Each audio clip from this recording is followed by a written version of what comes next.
범인은 책 속에 있다.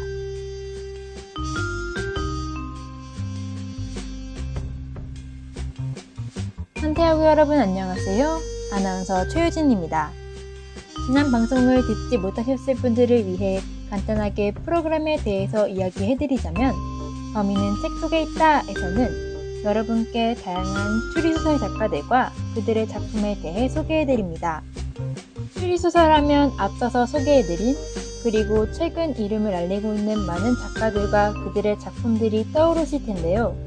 그럼 추리소설이라는 장르의 시작은 어떤 작가와 작품으로부터였을까요? 여러분은 추리소설의 시초라고 불리는 작품을 집필한 작가가 누구인지 아시나요? 그렇다면 혹시 공포소설인 검은 고양이를 집필한 작가가 누군지 아시나요? 이제 눈치채신 분들이 있을 것 같은데 그럼 빨리 오늘의 의뢰인을 만나러 가볼까요?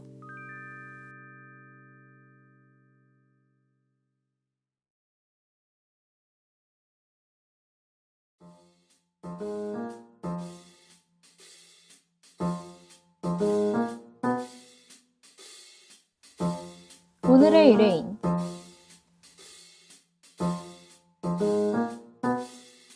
이 코너에서는 추리소설 작가 한 분에 대해서 소개해드립니다. 그럼 오늘의 의뢰인을 만나러 가볼까요? 오늘의 의뢰인은 바로 에드거 앨런 포입니다. 앞서 말씀드린 검은 고양이라는 소설에서 눈치채신 분들이 있으실 것 같은데요. 에드거 앨런 포는 의외로 영미권에서는 순수 문학 작가 또는 시인으로 널리 알려져 있답니다. 이렇게 전 세계적으로 유명한 소설가인 포는 불행하게도 생전에는 편집자 혹은 비평가로만 조금 알려졌을 뿐 작가로는 알려지지 못했습니다. 그의 일생은 전반적으로 불행했습니다. 포의 아버지는 포가 1살 때 집을 나갔고 어머니는 포가 2살 때 결핵으로 세상을 떠난 탓에 포는 어릴 적부터 떠돌이 생활을 하다가 부유한 담배 상인인 존 앨런 아래에서 자랐습니다. 그는 시를 좋아하는 형 윌리엄 헨리와 오랫동안 산책하는 것을 좋아했으며 다른 남학생들이 여학생들에게 보내는 연애 편지를 대필해서 누이 동생인 로잘린을 통해 전달하면서 글쓰기의 소질을 나타내기 시작했다고 합니다. 그는 버지니아 대학교에 다닐 당시 유행했던 도박을 접하고부터는 술에 빠지고 빚까지 지게 되어 1년 만에 퇴학당했으며 이 때문에 소양아버지와 크게 다투고 육군사관학교에 들어갑니다. 하지만 형 윌리엄 헨리의 갑작스러운 요절 소식에 대한 충격과 독서조차 할 수 없는 강압적인 사관학교의 분위기, 예민한 성격으로 인하여 발생한 상관 및 동료들과의 갈등 등으로 인해 다시 빠져들게 되고 불명예 전역을 하게 됩니다. 이에 화가 난 양부는 포와 의절을 하게 되고 그를 집에서 완전히 내쫓아버립니다. 집에서 쫓겨난 포는 형의 소개로 알게 된 고모 마리아 클렘의 집에서 살게 되는데 여기서 그의 평생의 사랑이었던 버지니아 클렘을 만나게 됩니다. 그리고 1833년 단편소설 병 속에서 발견된 원고가 볼티모어 지역의 신문사가 주최한 공모전에 당선되어 상금을 받자 에드거 앨런 포는 돈을 벌기 위해 본격적으로 소설을 집필하기 시작합니다.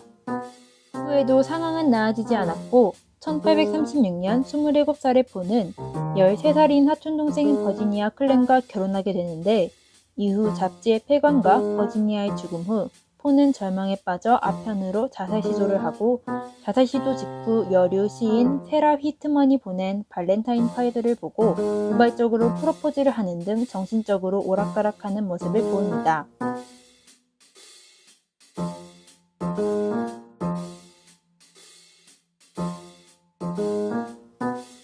중에는 사라 엘머러 로이스터라는 예전의 약혼자를 다시 만나게 되고 그는 그녀의 조언에 따라 금주회에 가입하고 의사를 만나러 여행길에 오릅니다.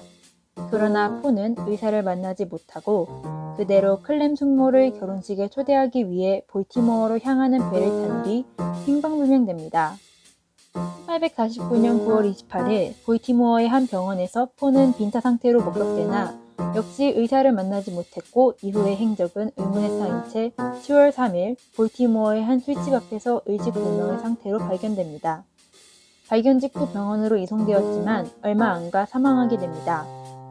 포의 죽음에는 이상한 점들이 있었는데 당시 해당 병원에 남겨진 포에 대한 의료 진단서나 자료들이 모조리 사라져서 정확한 사인을 아직까지도 알 수 없다고 합니다.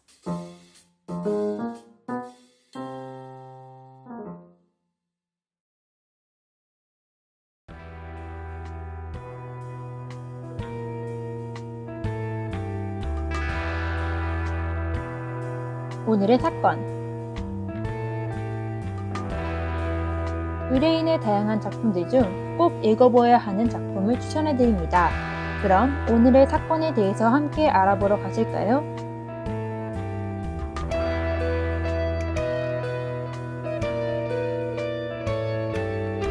오늘의 사건은 바로 포의 첫 번째 추리소설이자 탐정이 등장하는 첫 번째 추리소설로 알려진 모르그가의 살인사건입니다.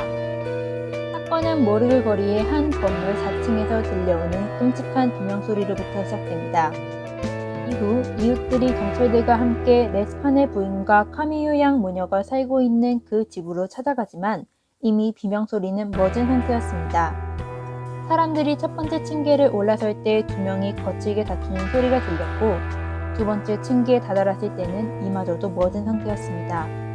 그리고 마침내 사람들이 4층에 도착했을 때 그들은 끔찍한 살인 현장을 발견하게 됩니다. 집안은 난장판이었으며 금고는 열려 있었고 수만 프랑이라는 거액이 드물고 있었지만 도난당한 흔적은 없었습니다. 이후 딸의 시체가 벽난로에 거꾸로 처박힌 채 발견되었고 스판의 부인의 시체도 목이 절단된 채 뒷뜰에서 발견됩니다. 용의자로 보이는 2명이 다투는 소리를 10명이 모두 들었으나 증언이 제각각 엇갈립니다. 뭔가 화내면서 당황해하는 굵은 남성의 목소리는 프랑스인이라는 것에는 모두 의견이 일치를 보였지만 다른 한 명에 대한 증언이 매우 난처했습니다.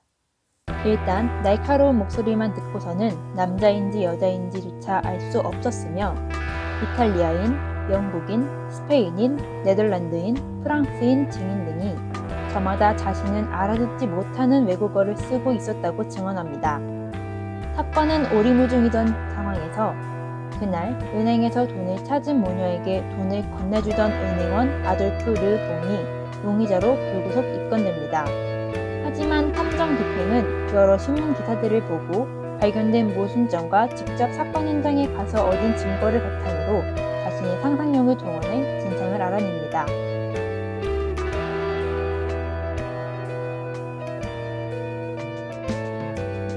이 소설은 탐정의 존재와 1인칭 화자, 밀실 미스터리, 그리고 미스터리를 푸는 과정과 최후 범인을 밝히는 모습 등 추리소설의 원형을 제공한 소설입니다.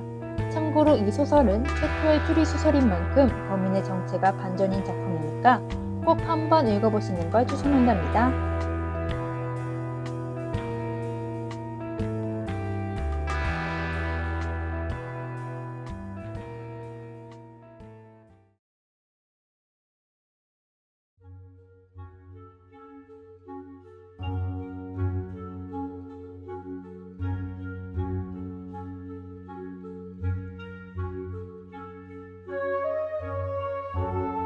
포는 현재 추리소설의 아버지로 꼽히며 19세기 이후 추리소설에서 보편적으로 사용되는 서술 방식이나 트릭, 칙 등의 상당수가 포로부터 나왔다고 합니다. 간단하게 대표적인 예시를 3가지 이야기하자면 첫째, 1인칭 관찰자 시점 주인공인 나와 경찰은 아니지만 엄석한 판단력과 추리력으로 사건을 해결하는 탐정이 등장한다. 둘째, 범죄자가 범죄 사실을 숨기는 트릭은 의외로 가까운 곳에 있다. 셋째, 사건을 해결하는 데 있어서 모든 선택 가능한 답안을 지우고 마지막으로 남은 답은 그것이 아무리 가능성이 희박하다고 해도 진실일 확률이 높다. 그럼 저는 여기서 이만 인사드리겠습니다. 다음 주에는 새로운 의뢰인과 사건으로 다시 만나요. 안녕.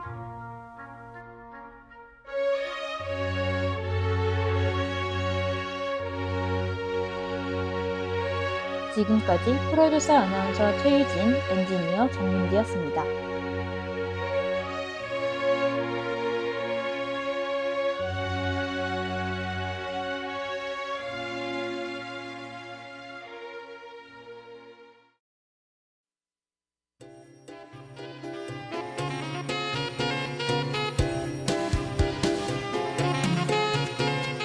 들려오는 소리가 기쁨을